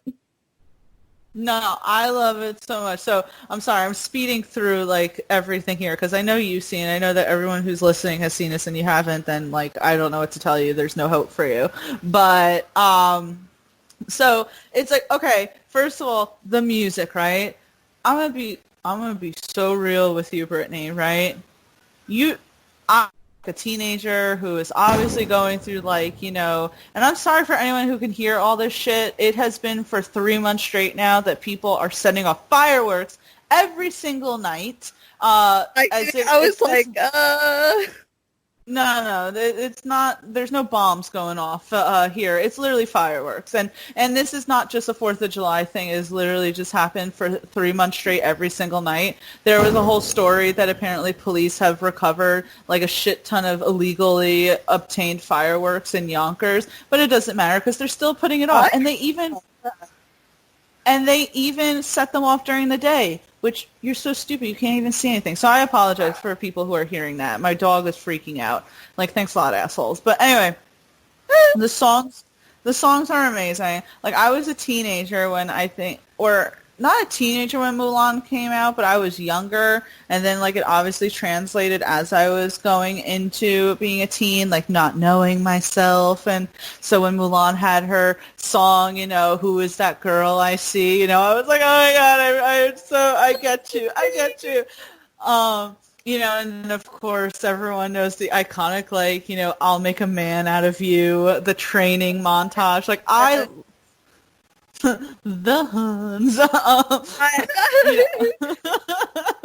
I love that scene so much, man. So Mulan obviously starts off super awkward and blah, blah, but then eventually earns the respect of her commanding officer, gets friends with, the trio. What did I just say their freaking names were? Ling, Chenpo, and Yao? Yes, Yao. Yeah. I love that scene, by the way, when they get butt ass naked and she's just like, oh, Jesus Christ. Right. And they're like, what's funny as a kid, you don't think much about it. Because when I was a kid, I was like, why is it, like, when I was real little, because I was real little when it came out, I was like, why does it matter if they see her bathing? And I was like, well, maybe if she's a girl. Yeah. And they're men. I was like, well, maybe below the hips, that's a little different. And I was like, oh, yeah, tits. Or whatever. They would instantly know. So, obviously, like, and again, sped up, right? Like, best scenes, the fighting against the Huns in the snowy mountains, right? And I love where Mulan sets off that one, missile rocket, and at first Mushu's like, you have terrible aim, you're supposed to aim at him, he was right in front of you. But it was like she was aiming for the mountains to get rid of all the Huns. But then she gets injured, you find out she's a girl, and you're like, that one guy was so prepared to kill her. And I'm like, she just took out the entire Hun army, and you're so willing to kill her because she's a girl and she broke the law. So then, like, Shang, pretty much leaves her there but keeps her alive. She realizes the Huns are still alive. She goes and she saves China, right? She swoops in and saves the day. She don't need no Prince Charming. The three men, the trio figure out that to beat him is to be women themselves because they dress up, right? Yeah. And she goes as I said, she goes toe to toe with the head Hun, who's the scariest, dangerous motherfucker ever, and literally defeats him both with her skill and her wit. And it is one of the best things. She saves fucking China, all right? She saves China, and the Emperor, I love what he says, right? When he's like, you have done this, you have done that, you have done this, da da da. And you're like, oh my God, is he really going to be mad at her right now? And then he's like, and we thank you for this. You have saved China. And everyone starts bowing. You're going to start crying again, Tia. I'm gonna start crying, or I'm gonna start crying. And then when she goes home and she's like, I hope I've brought honor to his family, and wait for it, when the father says, the greatest honor I have is having you as a daughter. Losing it. Losing it. She's so happy to see her because you think they're going to be so mad. Right. She's like, oh God, like, I just saved China and the emperor gave me a sword and honored me, but I still got to go home and face the music there. So, Yeah, yeah. right. Yeah, Mulan is going to be my number one. I'm not crying. You're crying. Oh no, I am crying. 100%. No! That's the thing. You're like, don't point it out, though. Don't make it awkward. Don't make it awkward. But yeah, Yeah. what are your thoughts here, Brittany? I loved Mulan as a kid. Like, it's so funny because I asked my dad, I said, kids, and it wasn't too long ago, I said, kids, I go, like Trenton, my little brother, he always wanted to rewatch, The Incredibles and trying to think of what else he was obsessed with.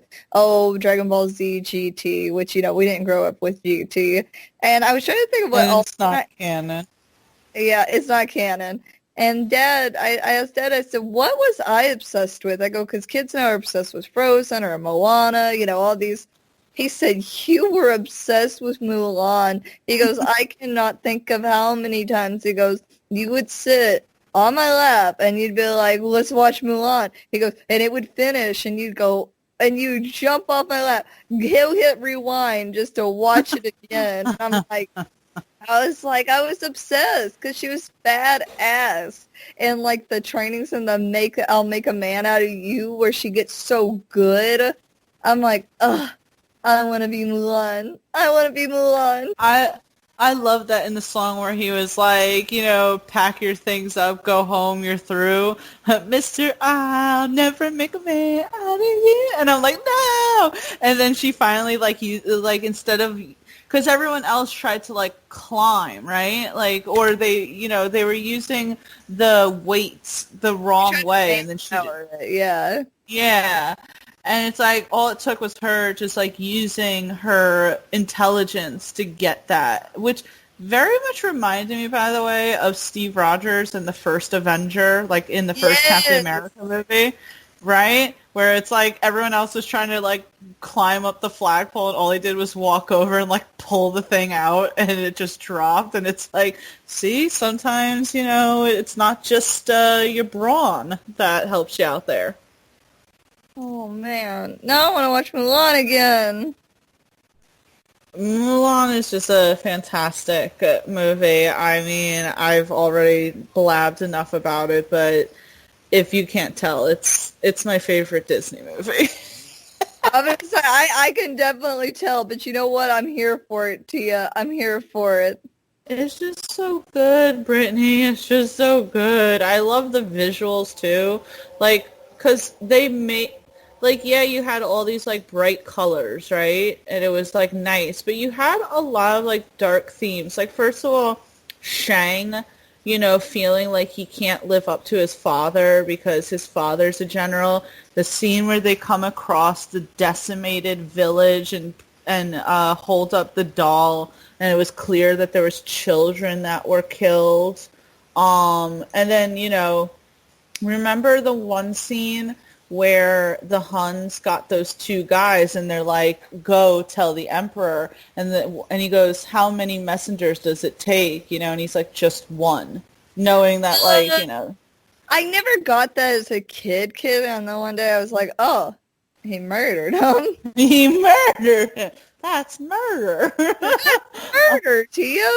Yeah, no, I mean, the villain was, scary. He was dark, and I liked that contrast in the movie where you had all these, really bright, happy moments when the three guys are talking about, going home finally and, meeting wives and such like that. And then you have, these really sad, dark, scary moments. And I think that it balanced really well. Man, now I gotta rewatch it. Thanks a lot, Tia.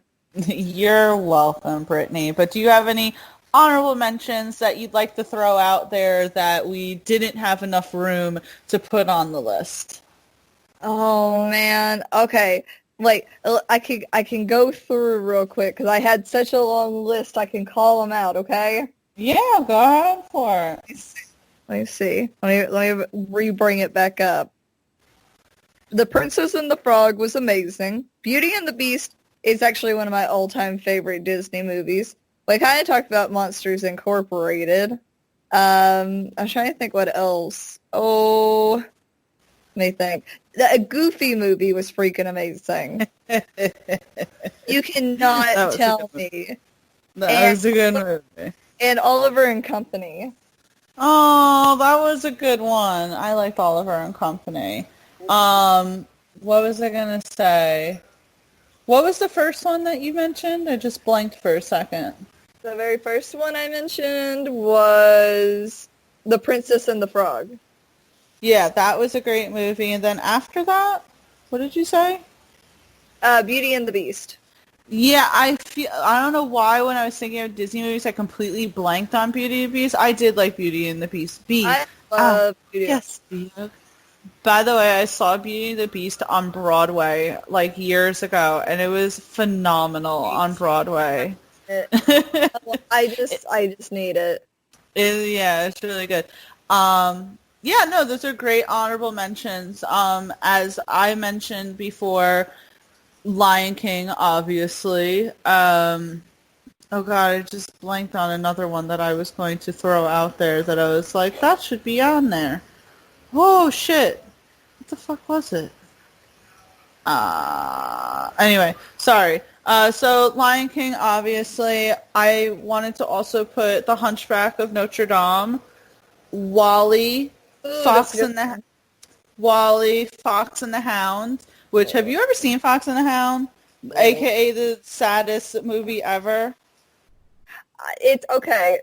Quick interjection. Like whenever, so you know, first marriage, right? And at the wedding party or whatever, Ansley said in the quote, you know, the Fox and the Hound will be best friends forever, right? Yeah, forever. And I bawled. That is just too sad. It's too sad. I will never rewatch it, but it deserves to be on this list, or at least in the honorable mentions. You know what I mean? Yeah. Fox and the Hound, Pocahontas, because I loved Pocahontas back in the day, Good. And honestly, the movie that I was gonna put in place of Emperor's New Groove was Tarzan, because I loved Tarzan. Oh, Tarzan was amazing. And you know, there's a theory that that's their lost brother from Frozen, right? Oh yeah, there's a whole was a conspiracy theory that like Tarzan and Frozen, another movie, like all connect. Which, you know, I guess would be kind of cool if Disney went in that direction. But yeah, sorry, go ahead. I think I don't remember. I think they did say. Huh. That's interesting. I just love Tarzan because, like, I watched this whole video on the making of Tarzan and them, like, trying to discover, like, how do we make Tarzan kind of new, right? It's like, oh, yeah, he swings from branches. It's like, what if we make where he's pretty much, like, a skateboarder and he just, like, slides across all of the branches and shit in the jungle? And then, of course, you know, the music was great, the story. I loved how, you know, he never got the approval of, like, you know, the head gorilla, you know, even though the one female gorilla brought him in and raised him as her own and never got approval from like the leader. And you know, that movie was pretty dark because the main baddie pretty much hung himself. Meanwhile, wasn't Tarzan trying to like help him? He was like, bruh. And then Jaguar, his parents. Oh. Blood on the ground too. Yeah. Yeah, there was like blood. There was legit blood. For anyone who sits there and love, because, you know, there's so many Disney haters out there who go, nothing in Disney is ever dark. I'm like, really? Because they pretty much, like, almost showed a jaguar ripping people to shreds. And you had, like, the blood everywhere, and you hear baby crying. Gorilla's baby got eaten by the jaguar. Remember, it runs off, and you see its tail swishing. Why she took Tarzan, because it was like she was missing her face. That's right.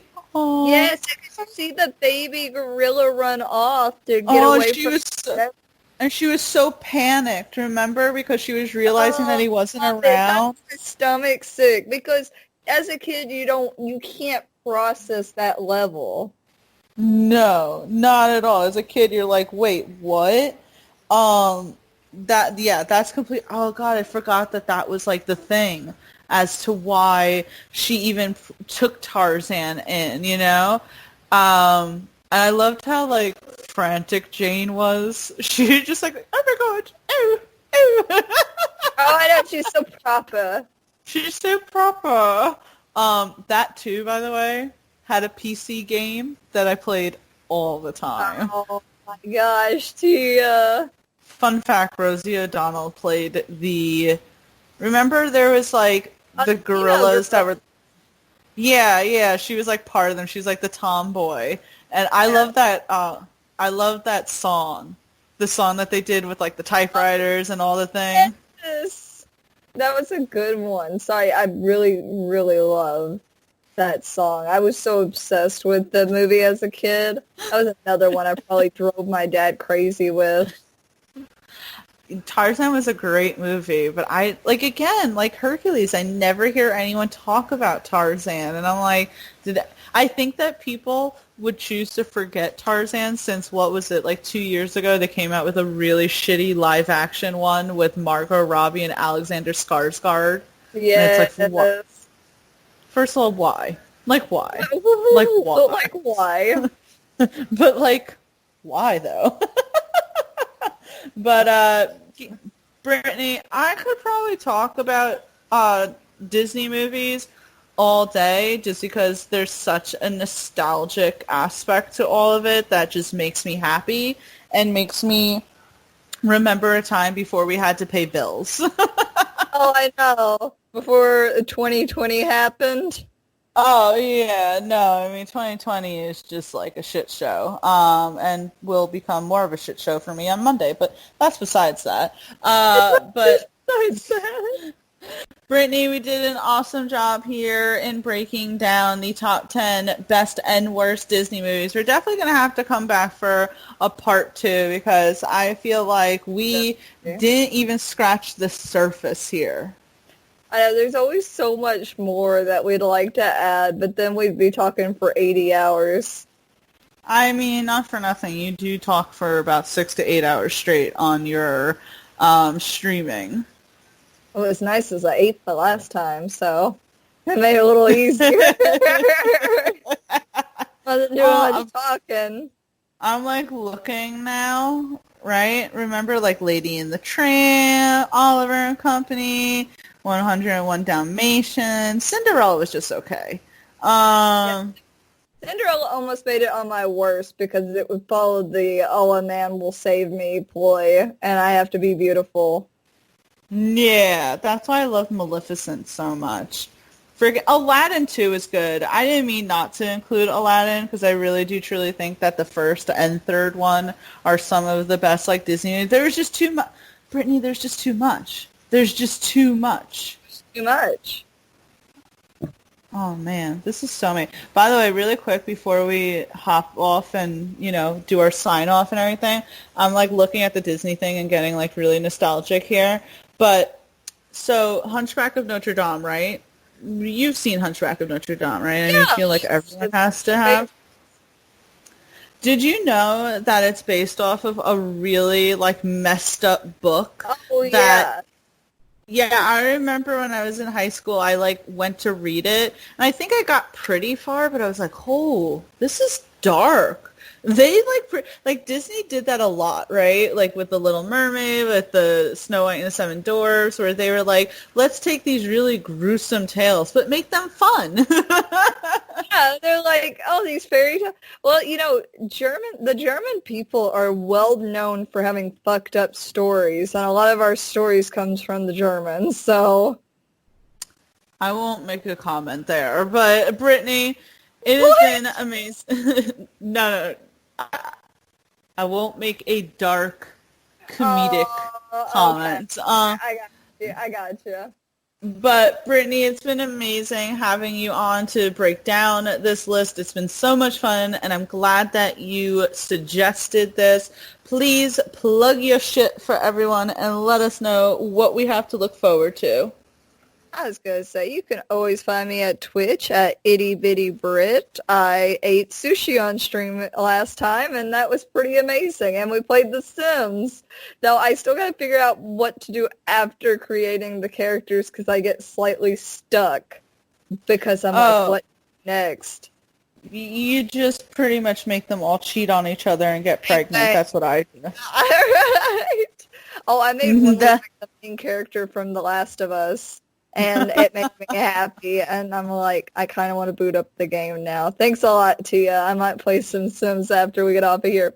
But I will be streaming tomorrow. I'm not sure what time yet. Maybe about 6 p.m. Well, this is going to come afterwards, so Yeah, this is that's how you're coming out going on to Sunday. that point.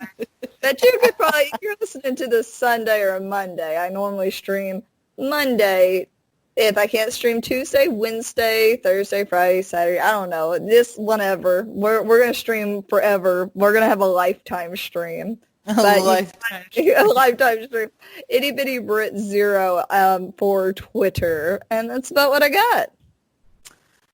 Yeah, so last night I went on Sims to play a little, and Paulie was like, oh, look, they have a vampire expansion. And I was like, yeah, that's the one that Brittany was playing. I love it, but it's like $19, and I paid less for the actual frickin' game. So, yeah. But please, everyone, make sure that you go to our YouTube page, which is Geek Vibes Podcast, because we have an interview with Brittany herself here. So make sure you check that out, subscribe, like it, and all that shit.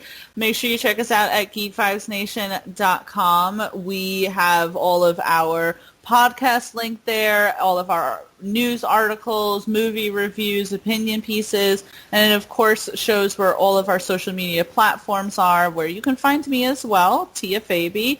And on Monday, we are revealing something very exciting, so make sure you guys check that out. And please let us know what you think are some of the best and worst Disney movies, and maybe we should do a Disney watch party sometime, but we'll see about that.